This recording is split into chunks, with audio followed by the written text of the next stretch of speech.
We made this.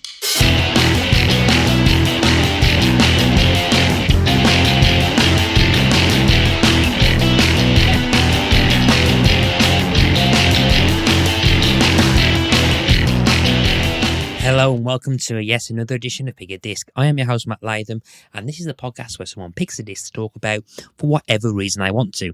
And today I'm happy to bring on Leona from the band *ENN to talk about John, not John, open brackets, times two, close brackets, just John, and their album Out Here on the Fringes. Interesting conversation that kind of delves into some very interesting tangents about songwriting, the influence of songwriters, and just all sorts of different kind of interesting kind of like divergent stuff. And it's a really kind of interesting conversation about the art behind music and what creativity and stuff. And I'm really looking forward for you to listen to it. So, but before I let you listen to it, just remember you can follow us on all the social medias, Facebook, Instagram, Twitter, /X, /whatever it's called, /Threads, /Discord. If you search for Pick a Disc, Discord, you probably won't be able to, but you can find a link to the Pick a Disc Discord in the show notes. But yeah, if you just search for Pick a Disc anywhere, it's most likely probably me. So yeah, do that. And also don't forget to commit opinion fraud and pretend that with 5 stars that other people can find the podcast and then pretend to like it enough to give it 5 stars as well. So yeah, that's it for the introduction bit for this episode. So all that's left to do now is to talk to Leona. Okay, I'm looking forward to having a chat on the latest episode of this. With me is, I'm not alone, I've got a guest with me, and with me is Leona from the band *ENN. How you doing, Leona? Hello, I'm all right, thank you. Just enjoying my easy Sunday, so to speak. I'm quite an early bird, so been up and running about. Yeah, all good here. How are you? I'm okay. Weather's been okay for now, but I am slowly concerned there's a big black cloud that's starting to come over I can see from the air. I know, where is summer and what is summer in the UK? I must say, as a Mediterranean, I'm quite disappointed. It's usual. I mean, yeah. The weather the weather's actually been really weird for July for once. It's actually been non-stop rain for most of this month. But yeah, I'm conscious that I've been talking about the weather for like the last 5 episodes at the start, and it's such a British thing, though. I love it. yeah. It's like, my spin-off podcast, Pick a Weather Pattern, will be coming out soon, I think. But we're not here to talk about the weather as much as I keep saying that. But we're here to talk about music and an album that Leona's picked. So without beating around the bush, why don't you tell the lovely listeners the disc you've picked for us to talk about today? I've picked Out Here on the Fringes by the lovely band called John that are super Googleable. And it's John.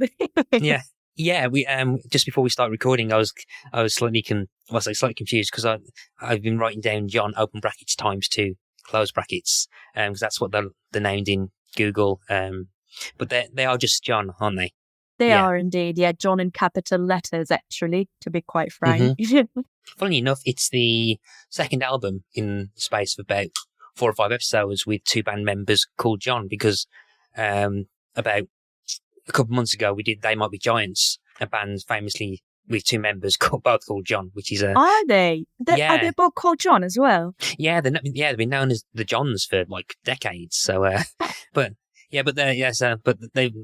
kind of went the sensible route and called themselves a completely different name. So they called themselves They Might Be Giants, but they're both called John. I just saw that and I'm like, that's a very weird coincidence. But yeah, so I think it's John Newton and Johnny Healy, members of John. I think from Crystal Palace, I believe. Yes, they are indeed. Yeah. However, one of them is now based in Brighton. Okay. Yes, and I think same because you're based in Brighton as well. So yes. There's So why have you picked Out Here on the Fringes to talk about? I think when I first discovered John was before I moved to the UK, and it was through, believe it or not, a group called the F Gang. Supposedly, it was through kind of like that group, but also through common people and promoters in London at that time that kind of like we crossed paths. And then I kind of like became more of a fan when I started to date John. Okay. And I don't know, I just feel like their approach is pretty much kind of like how I go about things as well. It's just like there's a lot of nuance in this album, and I feel like it really resonates with my ethos as well, in a way that the loud music and the juxtaposition of the poetry of the lyrics is really up my street. And yeah, I just think that it's a really nice and lovely loud album. So, so you said you heard about them before you moved to, was it before you moved to the UK? Yes, Yeah. indeed, yeah. So how did you find out about John before then? Do you remember when you first found them, or? Yeah, it was through the group, the Afghan group, Okay. because I had joined that group because I'm an Idols fan. And I kind of like, yeah, just because they supported Idols, I believe, at that time as well, and came across them. Everyone was talking about them, and was like, "Oh, who are these John band? You know, and why are they called John?" And then I was like, "Oh, okay, I take that back. They're actually good." You know. Yeah.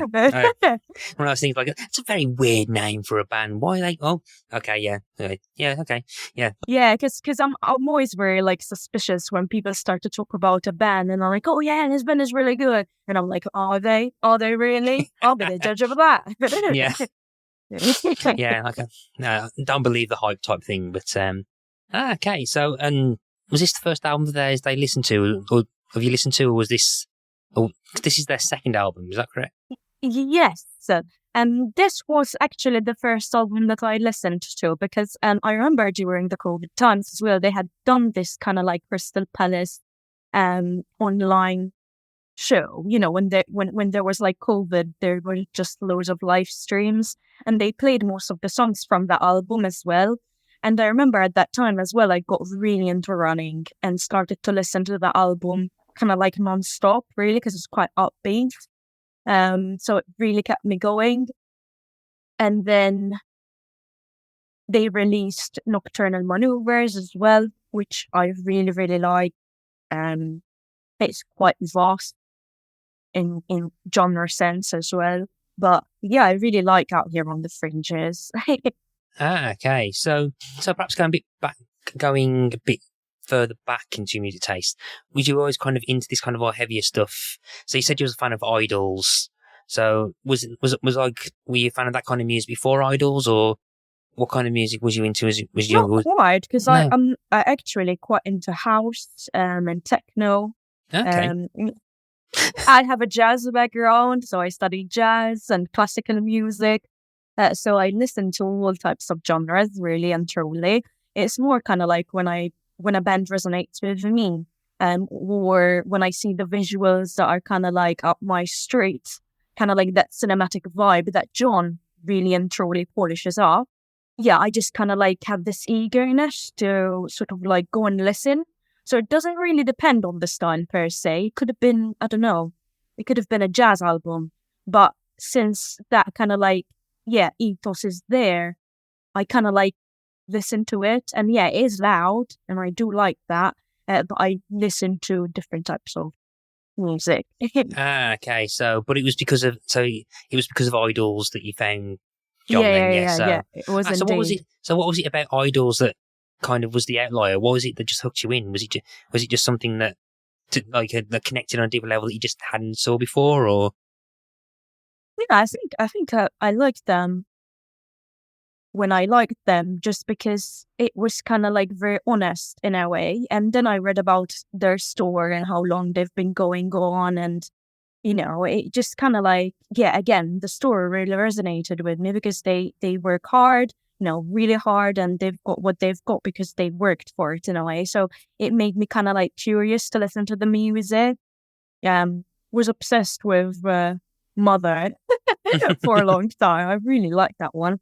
And I also like the approach that they took with that album specifically and the visuals as well. I must say, I haven't listened to the new album yet, the recent album. And I know that a lot of Idols fans might want to kill me after I say this.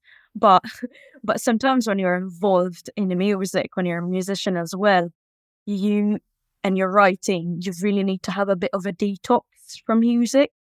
So in my personal time, I really don't listen to a lot of music. Despite me being a musician, I'd rather like read or like go to the cinema. I've got a membership and I do watch a lot of film, and it just kind of like refreshes my brain, so to speak, because I feel like if I listen to all of these other ideas, somehow it will influence like my perspective, and I don't want that. I just want a clean slate, so to speak. So I do have a bit of a music detox, I call it. Okay. And then when you're back to listen to music, it's like a sudden influx of everything to try and get in it.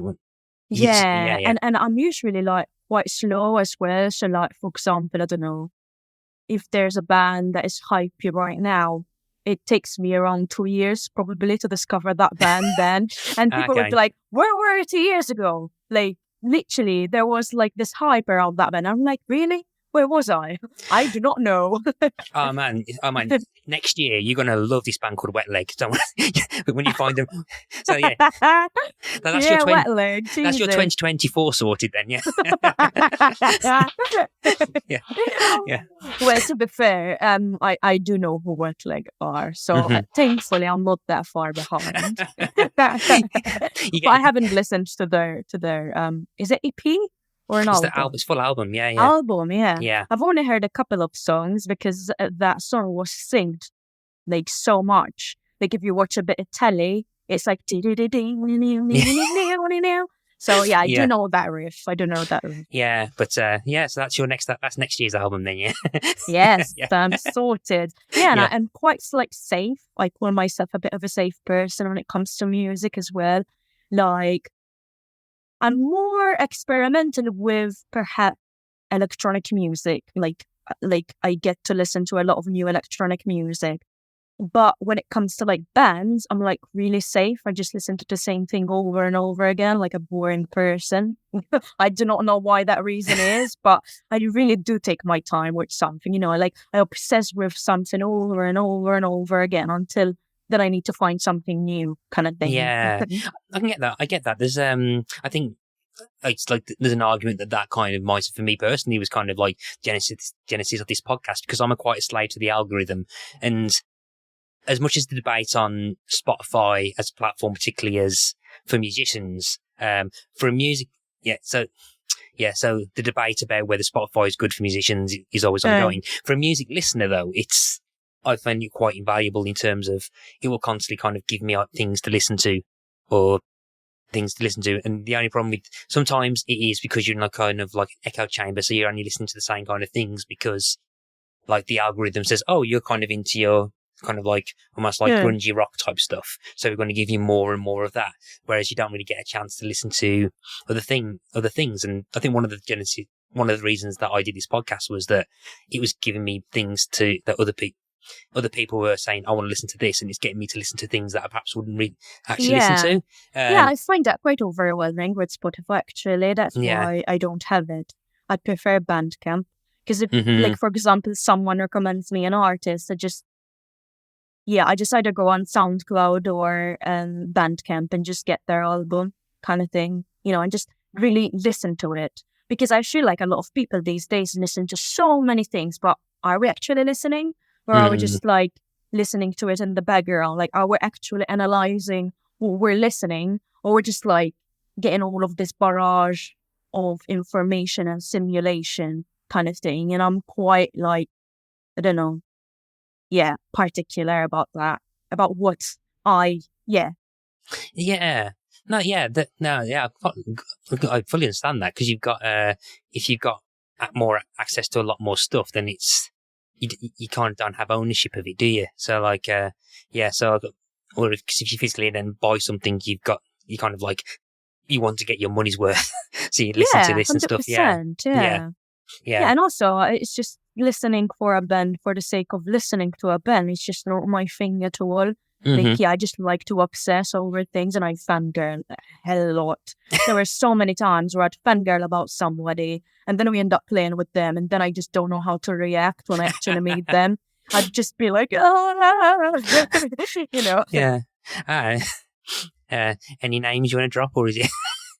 For any Oh my examples? Or... God. We recently played with Jessica Winter Mm-hmm. during the Alternative Great Escape, and I was listening to Jessica Winter so much, like vibing. Um, and then when I actually went to say hi, I just couldn't say hi to her, so it was like really awkward. She tried to talk to me back and make a conversation, and I just said, "Okay, bye."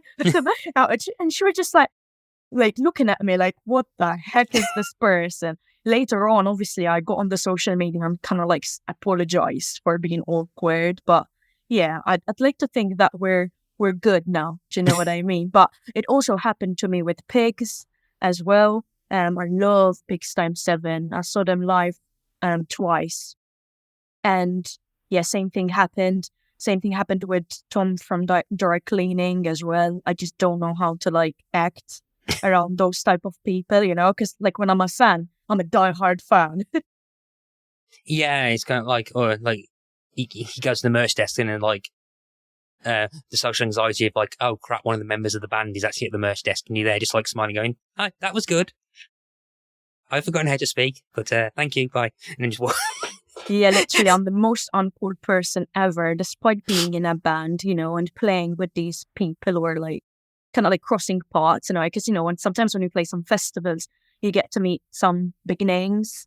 Even like recently we played with Grove, Mm-hmm. Bristol based, at like a queer camp in Cornwall, and just literally couldn't speak. And they were saying to us, "Oh, we really liked your set and this and that." And I just like literally stood there like, "I'm a big fan. I love you about trip," kind of thing. Like, okay, what's this neurodivergent child who cannot make conversation? Oh yeah, and like as like yeah, okay. As they slowly start walking backwards, going, "That was Yeah. nice," and then suddenly just start running. But no, yeah, being socially awkward, being socially awkward is like annoying sometimes, isn't it? But yeah, no, yeah, it's the I know, and there's so much stigma as well around that because sometimes people expect me to be this like very extroverted person, mm-hmm. since I happen to unfortunately front gym. Yeah, And then they get to meet me and they're like, "Oh, okay," kind of thing. yeah. So yeah, cause I'm assuming there's like a kind of slightly different persona from on stage and off stage. So yeah, so like some like slight difference in how you project yourself on stage, whereas like then people start trying to speak to you off stage, and they're going, "Oh hi, I forgot." Yeah, Yeah, literally. That is the case. I get so shy as well when people kind of like approach me after a show. I'm just like lost for words. hmm And sometimes you don't wanna seem rude, you know, so hopefully I do not come across as rude, but it just really takes the life out of me to have a conversation. It's just so hard sometimes. If we move back to talking about John, the album itself, Out Here on the Fringes, I think it was released in 2009, no, 2019. Yeah, and quite short actually. It's 9 songs and just 26 minutes long, which is great because I quite like short albums and short songs and stuff. But yeah, I'd not heard of them before. So when I think the Mark Hamill saying that, Leona wants to talk about the Here on the Fringes, I was like, oh, I've not heard of these before, and wasn't sure what to expect when I first listened. And then when I was listening, it was like I was getting like it's like Japan Droids with a bit more distortion, or like, and looking at like Bandcamp when it says like things you might be interested in. Again, it was like Pigs Times 7, Bob Vylan, Yeah, yeah. Bob Vylan as well. And it's kind of like almost like just guitars and drums, kind of very heavy, distorted, kind of like noise and like kind of anger, like a what's indie-ish, punkish type sound. Which yeah, I wasn't. Yeah, it was like kind of like, oh, okay, like kind of wait, like press play in the first song, and I suddenly like woken up and like it's like onslaught of noise and stuff. But yeah, I was quite pleasantly surprised. I was quite enjoyed it as well. So yeah, Oh, I'm glad but you did. Yeah, I mean, yeah, as you said, it's quite a bombastic, short, kind of like album, full of energy, and it does its job. And I feel like Joan are a very underrated band in a way. They've been around for more than 10 years, and again, not to be biased, but I really admire bands that work really hard, without kind of like, I don't know, just being like all about the art, basically, no nonsense whatsoever, just about the art. And that's Mm-hmm. it. And I feel like every time I see them live, I'm just like, ah, they're good, man. They're good. Yeah. Yeah. Yeah. So what specifically about the album that kind of jumped to you then? So why this one as opposed to their first one or the next one? Why specifically this album? What was it about this one that I stood really out? like this album in particular because it kind of like talks about anti-establishment in a very nuanced way. Mm-hmm. And it's sort of like that kind of like isolation. It's like you're here and the world is here and you're seeing it from John's perspective, John's perspective almost. And as I said, I just really like that kind of like juxtaposition of the loud music, almost like chordy, hard rock, almost at times post-rock vibes. And then John's lyrics, like you can barely kind of like hear, but when you do hear, it's really poetic. Um, and specifically, I really like Future Thinker as well from the album. I think we're all a bit future thinkers, and it speaks about that anxiety, that we're constantly not in the present moment, but we're just thinking ahead and not living the moment, so to speak. So I just, I just really like the lyrical aspect of it as well as the musical aspect of it. And the fact that John can drum like that and sing like that at the same time is just mind blowing to me. I still don't know how he does it, but he does it. Yeah, I think I was trying to find, because I was struggling to find the actual lyrics online as well. So that's because I think because I'm quite a lyrics person, Mhm. and I was trying to find lyrics and stuff, and I think there's a lot of kind of like talking about kind of from what I could pick out, because you said some of the lyrics kind of get kind of nicely blend into the Mm. noise, so it doesn't. So rather than just being like, so kind of like in sync with the music rather than kind of raised, so it's kind of like a single point of noise. If that makes sense. So Mhm. it kind of like Yeah. it's like an accompaniment to the music rather than being the focal point. Yeah, and when you said that, it kind of like sometimes the lyrics are kind of hard to pick up. I was trying to figure out what the lyrics were, and I can't find them online, which is part of me is like slightly annoying, but other parts it's like, okay, it's so much of a singular voice that you Yeah. have to listen. You have to kind of, I can't cheat and look at the lyrics. I Yeah. have to kind of listen to it. No, I know what you mean, though. I do that a lot as well sometimes. I like to look at the lyrics just because, I'm very much into that, obviously. But also, like, songs like Laszlo really resonates as well because it kind of like takes from the mundane and there's an afterthought there. Apparently, it's about a chef that used to work with Drum John, in the kitchen because he used to be a chef as well. And it's kind of like about the everyday and the mundane, so to speak, and then like the afterthought of that. It's like in the moment, something might not mean so much to you, but then it's still in the subconscious. And I don't know, I feel like the lyrics really remind me of some authors that I really like. Like, for example, that certain air and the breezy words of like Calvino, um, and a little bit of Kundera in there. So it just really resonates with me. Yeah, I think with particularly, I think that song is saying that song as well. It kind of adds a bit of context to it. But I understand what you mean with the kind of like, you kind of, something happens or an interaction happens, and you kind of like at the time kind of just there, and you kind of breeze past it, and then I think as time passes on, you start to kind of reflect or have more time to muse on those Mhm. things that happen. Things start to kind of like amplify, or you read things into those events, and it Yeah, and even the recontextualizes. use of language is Yeah, just like that's why I kind of like mentioned someone like Kundera and Calvino because it's like really breezy, but at the same time it just it puts you, it paints a picture for you, you know, and I love it when lyricists kind of like paint with words. Just for me, it just does the job, you know. I'm not that type of person who is really into things that are too direct. I kind of like to, again, that's why I kind of like obsess about a record and listen to it, and see really what is going on, because I'd like to make it up for myself.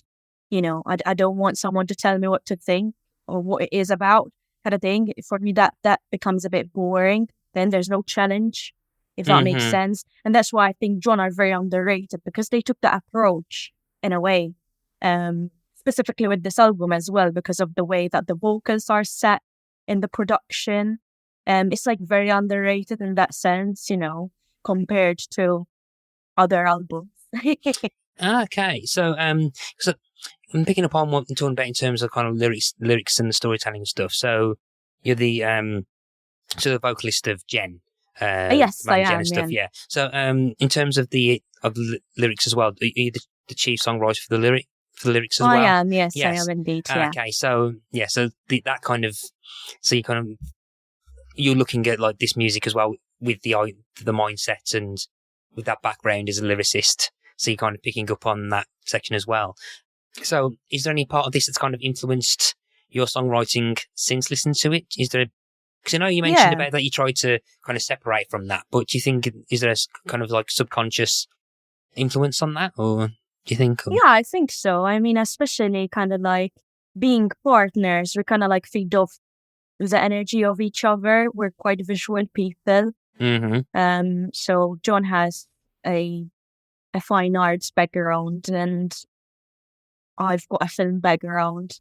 So I really think that we really bounce off each other with regards to that, and we kind of left an impact on each other. Hence why he ended up featuring on one of our songs, and I feature on one of their songs. Okay. As cheesy as that might sound, this sounds ridiculous, honestly. When I think about it, the more I think about that, I'm like, oh my days. It's like you're talking about it, going, "Oh God!" As soon as you talk about it and put it into words, that's what it. Oh, it feels really ridiculous. But no, I think there's something like special in that in terms of like, and like the whole idea of collaboration of music, or just how people feed off each other and how people kind of get influenced from each other. Same with podcasting. Yeah. Yeah, I think as I've been doing this for about 4.5 years. This show for about Wow. 4.5 years now, and as much as the basic structure has been very similar, I've found myself kind of influenced by kind of my peers in the podcast network, or other podcasts that I listen to, or other podcasts I interact with and stuff. Yeah, that's amazing that you say that, actually. I do feel that as well when I listen to some podcasts as well. You do feed off people energies, don't you? It's really something. Yeah. So you can kind of like feel like how people kind of either project themselves, or like a better way of talking, or just like kind of getting just radiating confidence, and just basically how to kind of present and stuff. So there's kind of like a shit. And I think it's the same with any other medium. So like writers or filmmakers or anything that like, you interact with other people and they kind of like, synergy is the wrong word. You kind of like get a kind of quite common, you're around other people who do the same thing, and you kind of feed off that energy, Yeah. it kind of A helps. collaborative energy. Yeah. I do feel that as well with Jen. I feel like we're quite like that as well when we work on a project together. It's very much like that. We really give a lot of space for each other to work on as individuals, but as well as a band. Somehow then we make it work as a band. But for example, from a lyricist point of view, I tend to get into the habit of writing every day. Be that a journal, be that anything else, like a little moment that I've kind of like gathered throughout the day. Because then once I get into the habit of it, I don't find that difficult, you know. And I do like to read a lot, so it's kind of like a bit of part of me, I suppose. But the girls really give me the space to kind of like do my own thing. They never interfere. They never question what I do. mostly they never know what I'm up to until the day of the recording or when we Okay. hear the recordings. So they really trust me with that stuff, and I don't know why they trust me so much. But that's all cool. So you kind of get an idea of what to. So in terms of kind of recording, it's just a case that you know the music and you just write the lyrics to it, and then they don't know what you're bringing till to the day, or Yes, we tend to jam a lot okay. in sessions. So when we're jamming, I'd like to keep whatever lyrics or whatever story I envision um in my head, because I don't want to influence them, because I want us to have our own journey through that, if that makes sense. Mm-hmm. And then that's why the music speaks for itself, basically. But it kind of like the process of writing is quite kind of like, yeah, jammy. Like someone would walk into the room and doing it in like grooves. And I don't know, maybe I'll start singing to it. And it's just like using more like my voice as an instrument. That's me during a jam. And then I'll get to that after we figure out all the music stuff kind of thing and we establish the space. And that's when then I come in after I know that space, because I really want everyone else to shine. Like I don't want it to be all about kind of like the vocalist, if that makes sense. And again, I think my approach is more like as an instrument rather than a singer, if that makes sense. So so rather than front person, just vocalist. So like something like that. So like so if you think of like bands, and I think it's automatically like assuming like front person is the vocalist because that's probably where the focus is usually. Yeah. But rather than being quote unquote front person, it's more vocalist. So it's safe to say that you don't see Yeah, yourself it's as a a front person. collaboration. Yeah. Yeah, 100%. I really do feel that. And we get judged for that a lot sometimes. Like sometimes people say really hurtful things. Like, oh, why don't you ever give space for the vocalist to do this, this and that? And it's like, well, listen, mate, Jen is not about the vocalist. Jen is about these 4 strong individuals who really studied hard to be where we are now, and everyone deserves to be heard. And it's a collaboration of sorts, like it just gels together somehow. And yeah, I feel like we all have an imprint on what we write somehow, if that makes sense. Some people Yeah. might argue, oh, there's no structure or there's no this. But again, these things, kind of like the writing, it comes from jamming, from long jams, like a 2-hour jam. And then you have to go back home like an idiot. Look at that jam again and see what the heck you've been doing and then somehow make something of it. Yeah. No, that it's a nice way of seeing that. I don't think I've kind of seen it from that perspective before. Like where like it's like rather than it's not just the front, it's not just that person in front. It's a collaborative aspect. So sometimes like the singer's not supposed to be the main focus and stuff. It's just supposed to be all 4 and everything, and that kind of spin on the usual expectations of what music should be and stuff. I think because we come with a lot of melodies as well, and sometimes it might be the case that, for example, Leanne is doing a certain melody, or we have a particular song on the album, and I had this melody in my head that I used to like sing in the shower for some reason or other. And at first, I thought it was like such a stupid riff, But one time we were just the 3 of us, Leanne, Janelle, and myself, and I sang it to Leanne. I thought, I came up with this like riff, but I don't know what to do with it, and it's really funny. And then she played it, and it sounded completely different because she accented it differently, and it became a song. Mm-hmm. So it like that's how we kind of like do it, if that makes sense. Yeah. No, I quite like that. Quite like the sound of that. And I think if you kind of like pivot back towards it in comparison to perhaps John and the albums themselves. I mean, when I was reading the kind of like a couple of interviews about them and stuff. So I think one of the Johns, I can't remember. I think is it the drummer who does the main vocals. Yes. Yeah. And again, like I thought, and it seems like that the Johnny, who's the guitarist, does backing vocals. So is John Newton the the drummer, he's the main vocalist throughout. And Yes. yeah, which again, in my experience, drummers are not usually the main singers in the band either, are they? I think that wasn't his choice, actually, to be fair, because one time Okay. I did ask him, and it kind of like just happened. So, yeah, it's quite bizarre how he manages to do that, because honestly, like, I train a lot, right? And sometimes when I'm like performing on stage and trying to sing what I sing, it is so hard breathing wise. So I have no idea how he does that full body workout and still sing challenging things, you know? So yeah, kudos to him.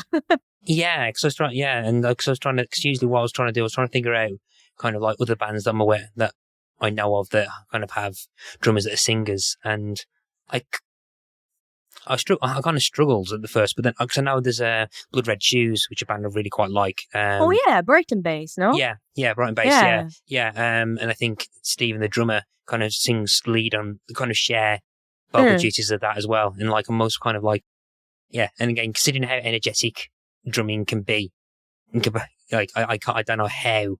I have no idea. I don't know how to Honestly, do it. yeah. And I mean, I know Stella from Warpaint, whom I adore so much, does sing as well, because Warpaint will sing, and they do some complicated stuff.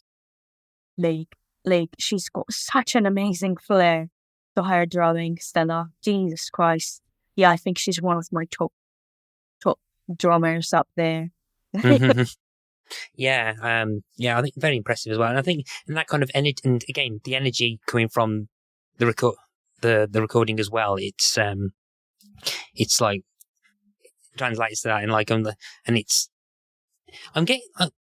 assuming you probably know this better than me. I'm assuming, was it recorded live? Do you know if the album was recorded live at all? Because it has that, because it doesn't feel like it's kind of laid on something. It felt like there was a recording, just the performance. Yeah. Parts of it were definitely recorded live. I'm not sure about the vocals though, but yeah, it was recorded live. Yeah, because definitely, particularly with the game going to the drumming and going for the drumming, it's very it does have to have that kind of like live feel to it. Yeah, it's very roomy, isn't it? Yeah.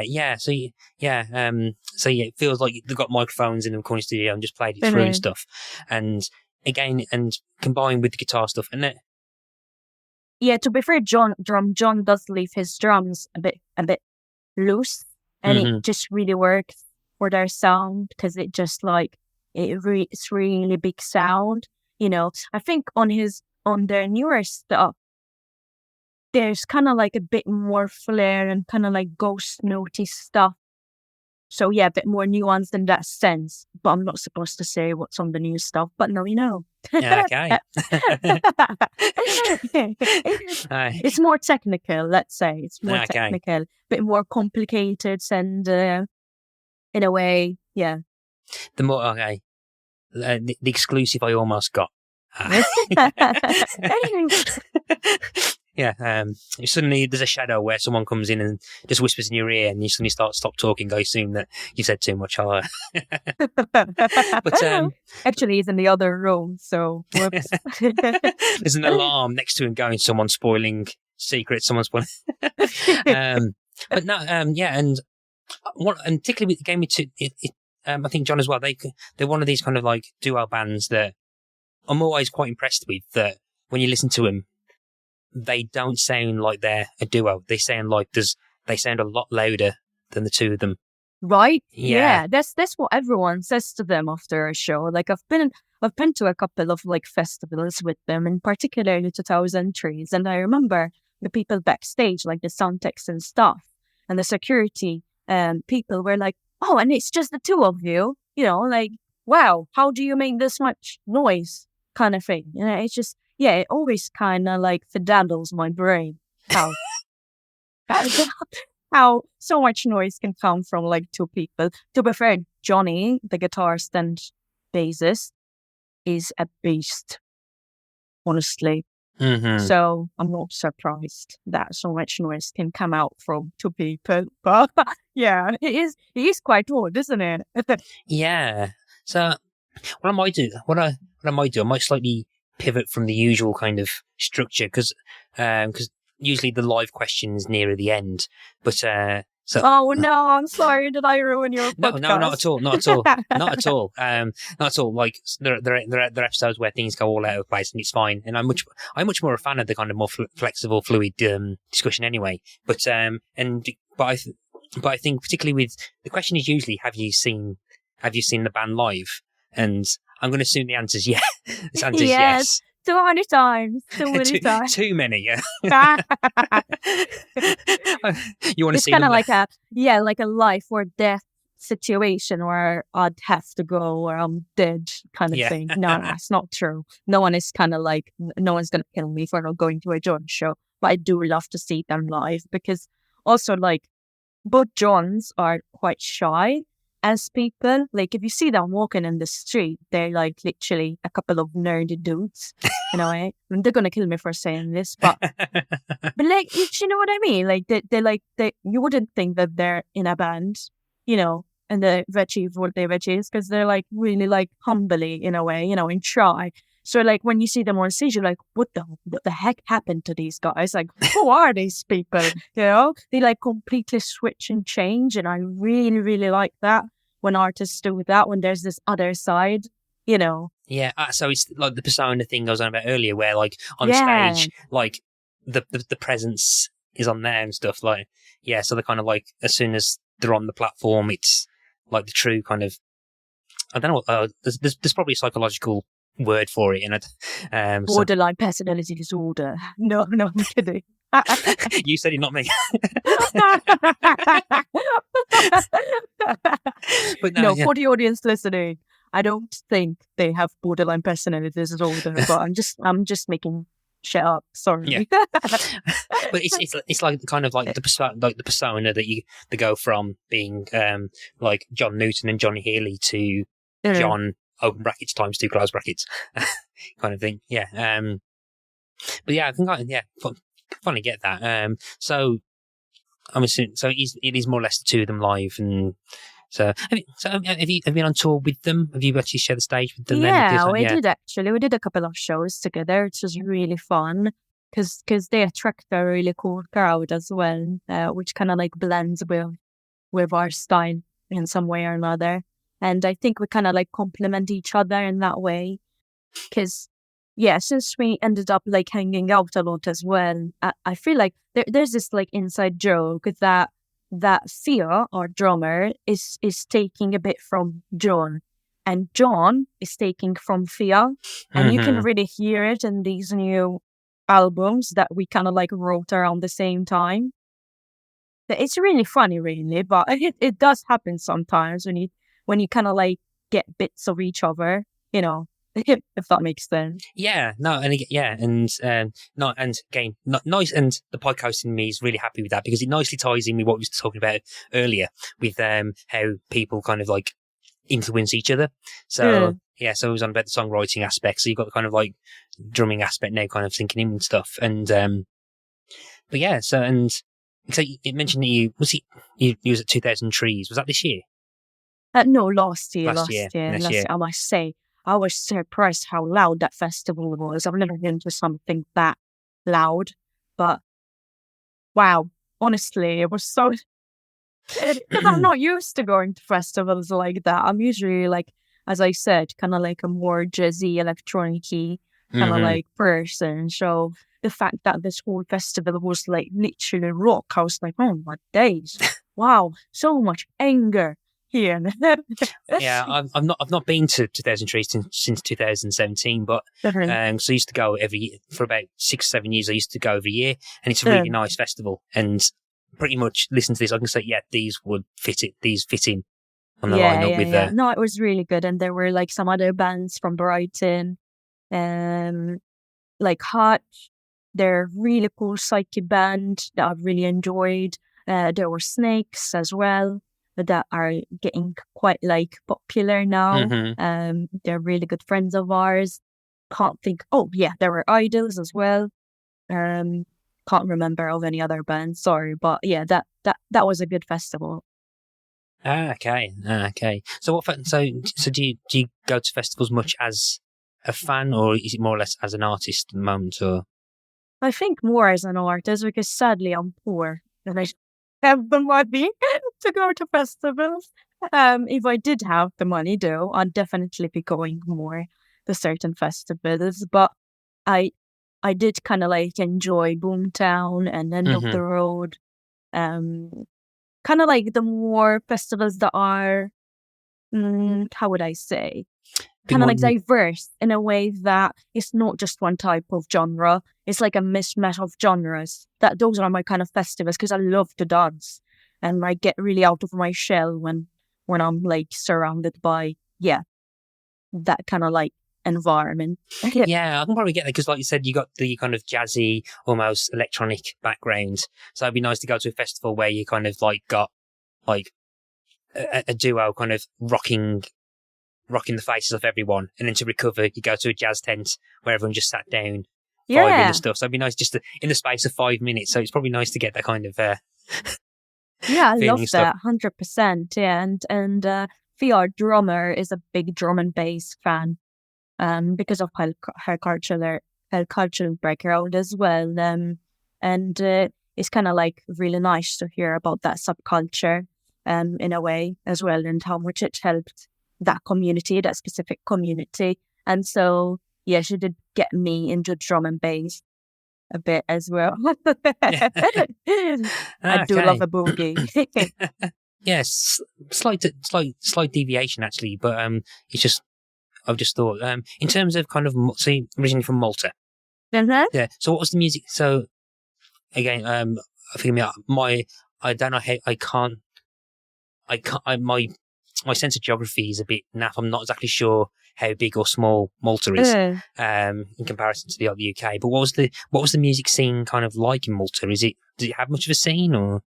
Yeah, there is actually. Hmm. I mean, Malta in general is very musical, and because of the proximity of where it is, so it's literally in the middle of the Med, and Mm-hmm. so super close to like Libya and Egypt and North Africa, but also close to Sicily. So it's literally just in the middle, you know. So we get this like huge kind of like influence from Europe, as well North Africa and the Middle East.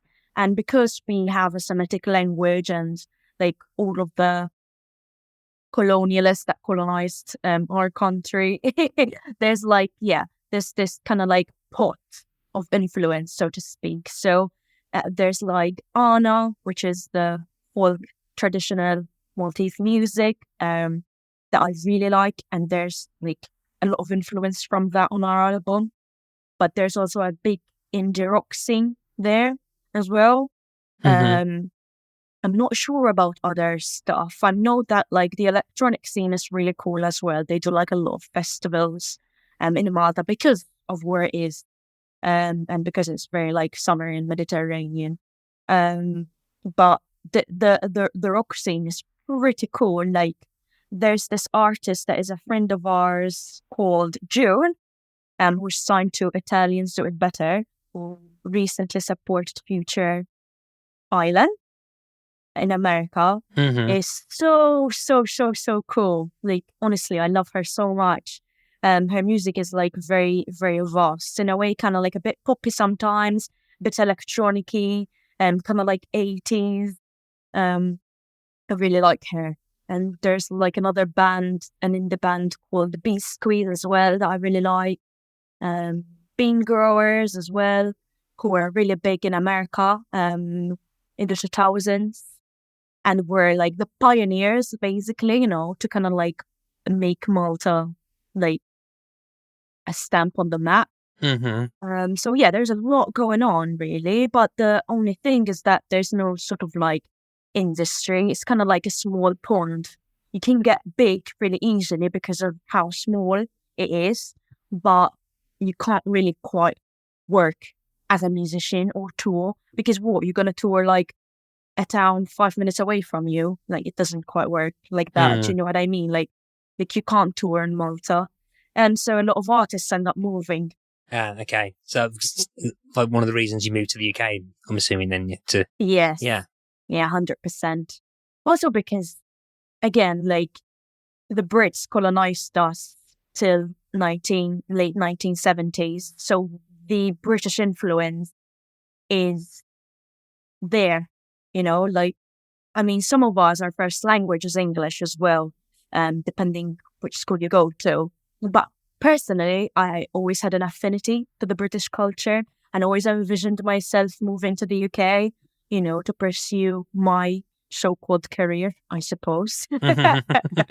um, but yeah, we moved here specifically for that, and because Fia was based in Brighton as well. So we really needed to be with Fia. Okay. Oh, that's nice. Well, slightly moving on as well. What, in terms of when I was kind of looking into the band, into the band, and what I've noticed as well was that, correct me if I'm wrong, is it yourself that's involved? And I'm going to butcher this pronunciation, so I apologise in advance. Is it Ayaka?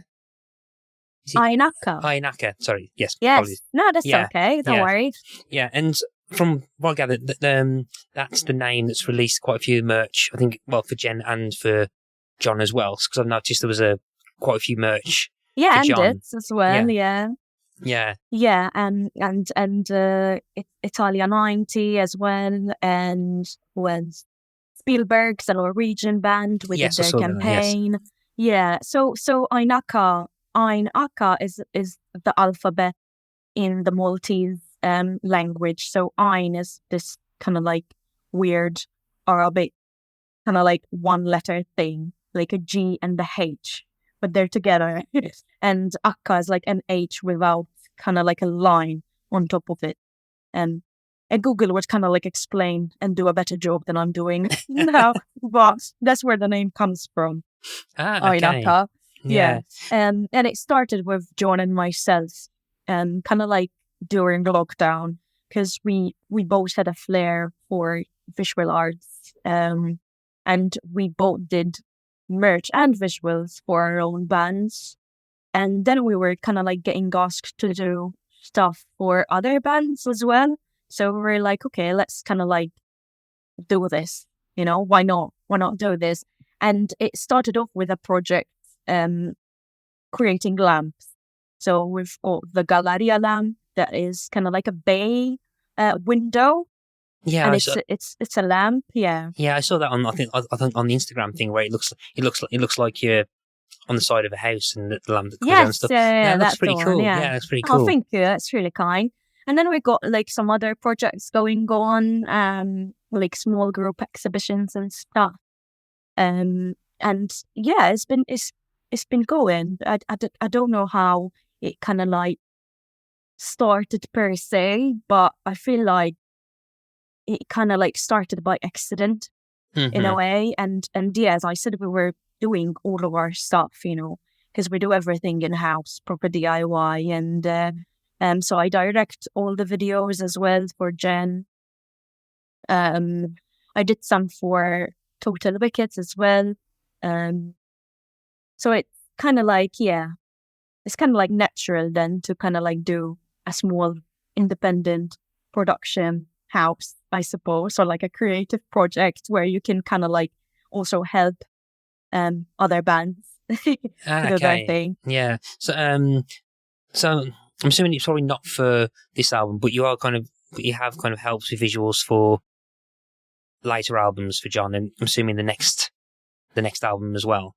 Yes. Yeah. Yes. So in terms of kind of when you're kind of working on that visual aspect for music, what happens? Do you get like a brief, or do you just listen to it and think, oh, this is the kind of aesthetic they're aiming for, or what usually Most of the time it's like accidents, really. I don't know, but when you're a creative person, sometimes you find yourself wandering a lot.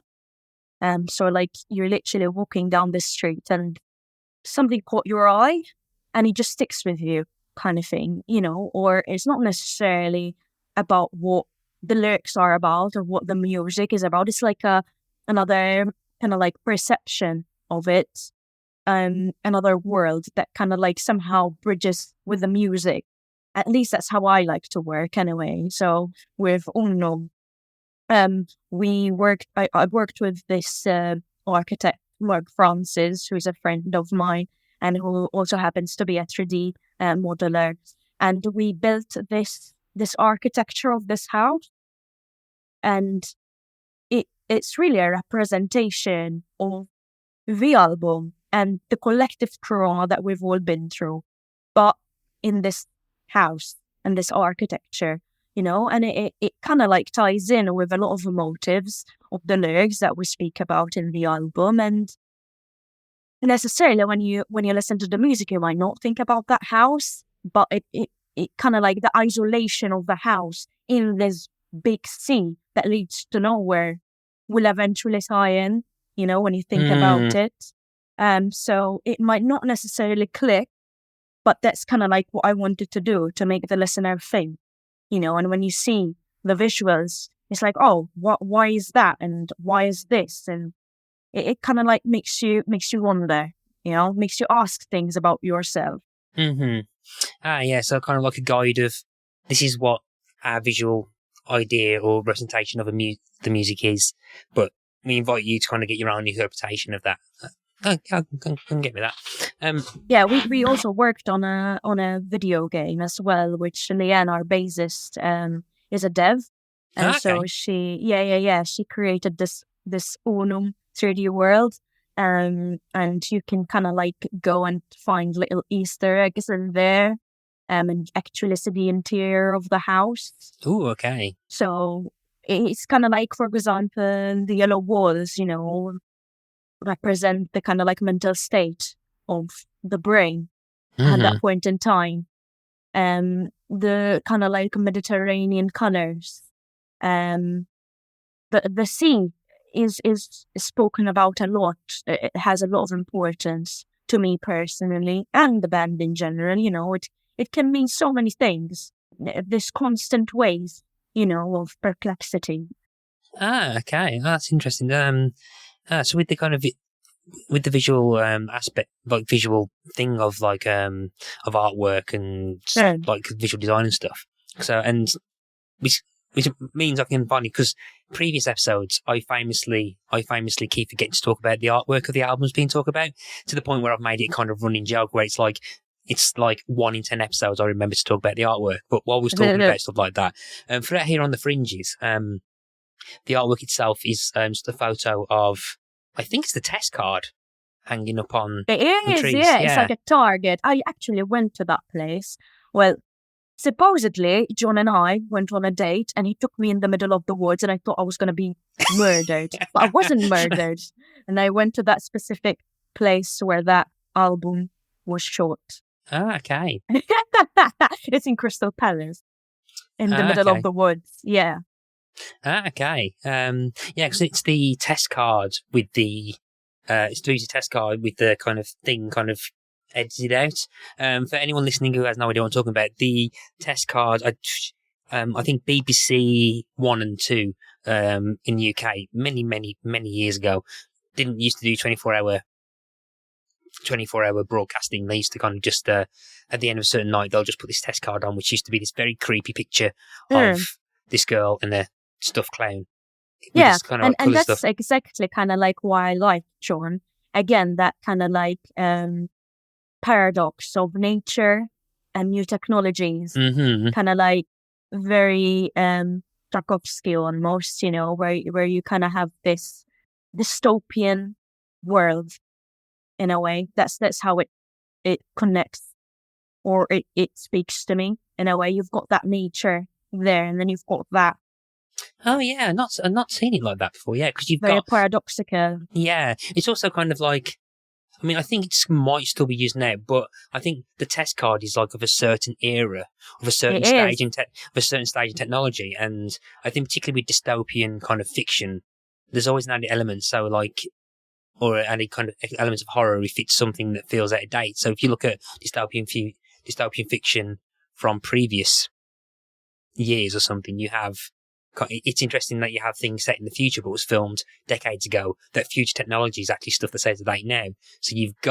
So perhaps having like the test card be an example of that. There's like a added layer of kind of horror in there. No, it does speak a lot about that, in the album, especially on Future Thinker and Laszlo and Heidegger, and Dog Walker. It's just like the artwork says it all for me. When I see something like that, I'm like, oh, I'm so gonna listen to this. Almost like be horror vibes. So yeah, I think it's very important the way you communicate with the world and with the audience. Again, it might not be as direct and it might not be as sellable, and you might take a longer, tougher journey to kind of like get through and build your audience. But ultimately, I think it's very satisfying, at least on an individual level, to kind of like not in a way conform and make things as direct. But that's my personal opinion, obviously, about it. I'm not saying that anything direct is wrong, but it is definitely a tougher journey, especially for an independent band, to take that approach.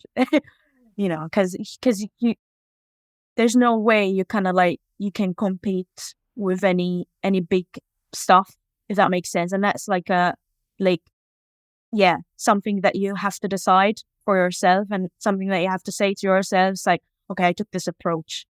There's literally no short way around this. It's only a long, long, long way.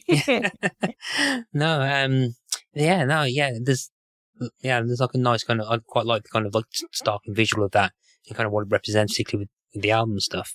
I think slightly moving on, if we kind of move on, in terms of kind of reception of the album, couldn't find much, admittedly, but it's one of those albums that I think kind of the smaller blogs have kind of reviewed or posted on, rather than like being shown up, which is slightly sad because it means that I can't find a Pitchfork review to bitch about. So it's because so there isn't a Pitchfork review on, unfortunately, for this week. But I think Louder Than War, I think it's 4 out of 5 on that. There's a blog, loudandquiet.com, which gave it 9 out of 10. 9 out of 10 as well. So I don't think Pitchfork would kind of like I don't know. There's a lot of like kind of like monopoly around that sort of stuff, sadly, especially with independent bands and how we're going ahead now with a lot of things. It became harder and harder for independent artists, like unless you're with a big indie label, and you've got loads of money being pumped at you, it's kind of like hard to get on certain stuff. And the struggle is real. Yeah. Going through a campaign, I can tell you that it's been a tough journey, and it's always getting tougher because you kind of like want to be at the forefront of it, but then you also need to remember your values, and you're like, am I going to conform to get, for example, a review, or get, I don't know, played this X amount of times or by that person, or I'm just gonna like stick to my guns and just take the long way. Kind of thing. So it's a bit of a shame, really. But I think particularly though with the kind of blogs I've got, I think it's written by people who kind of wanted to listen to the album, and are happy to talk about it. So being from the blog posts I found, they've been quite positive about it and stuff, and and it's been quite nice to read and stuff, and it kind of helped me kind of reading into it as well. We've already had the conversation about seeing them live and stuff. So, for anyone who's listened to this album and want to move on and want to perhaps listen to other albums, where do you recommend they go to next? Which other John albums do you recommend they move on to next? Oh, I think Nocturnal Maneuvers is a good one, because I think they developed musically so much from that kind of like loud, punky sound to something more thought.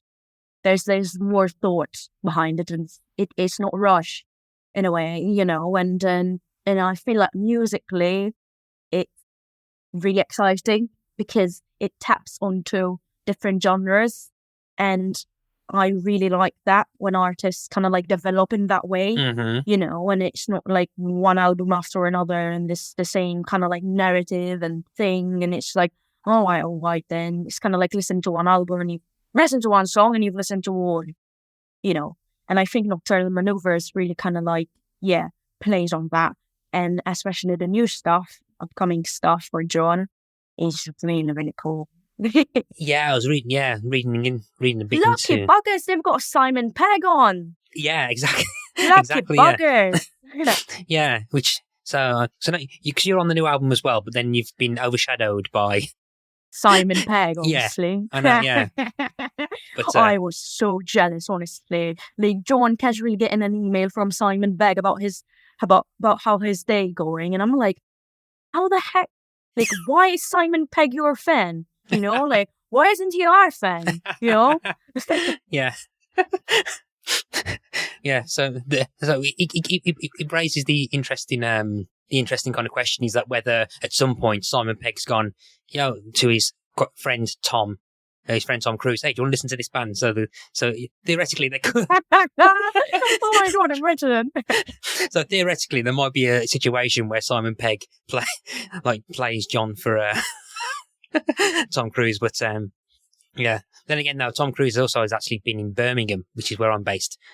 Whoa. Yeah, because they film part of Mission Impossible in Birmingham as well. Oh my God, update. Yeah, I've not seen the new one yet, but there's a part in the new film which apparently is set in Dubai Airport, but it's not Dubai. It's in. Oh, is it not? That's it's not so Dubai. weird. It's not Dubai.